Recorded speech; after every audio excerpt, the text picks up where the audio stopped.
નમસ્કાર, star India TV ન્યૂઝમાં આપનું હાર્દિક સ્વાગત છે। આપ જોઈ રહ્યા છો સ્ટાર ઇન્ડિયા ટીવી ન્યૂઝ, સત્યની વાતે સત્યની સાથે। સીઆઈએસએફના 56મા સ્થાપના દિવસ નિમિત્તે કચ્છના લખપતથી નીકળેલી સાયકલ રેલીનું સુરતમાં ભવ્ય સ્વાગત કરવામાં આવ્યું।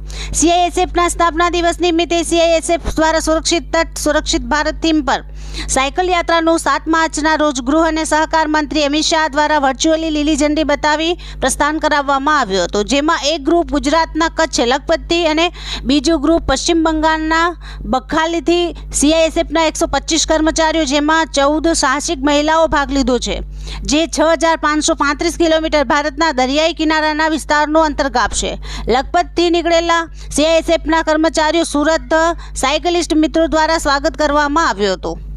આ બાદ આજ રોજ આ રેલી સુરત ખાતે આવી પહોંચી હતી। સુરતની તાપી કિનારે સીઆઈએસએફના જવાનોએ તાપી કિનારે સાફ સફાઈ કરી હતી। કચ્છથી લઈને કન્યાકુમારી સુધીના કોસ્ટલ વિસ્તારમાં આ રેલી ફરી રહી છે અને લોકોમાં જનજાગૃતિ ફેલાવવાનું કાર્ય પણ કરી રહી છે। સીઆઈએસએફના કમાન્ડર અને સુરતના સાયકલ મેયર અનિલભાઈ મરડિયા અને ઓલપાડ તાલુકાના ભાડુત ગામના વતની ધર્મેન્દ્ર પટેલ પણ આ રેલીમાં જોડાયા હતા। આ રેલીમાં સુરતના હજારો સાયકલ વીરોએ સાથ આપ્યો। સીઆઈએસએફના કર્મચારીઓ પણ આ પ્રસંગે ઉપસ્થિત રહ્યા હતા। Star India TV news Olpad reporter Harikrishna Bhatt, જિલ્લા સુરત।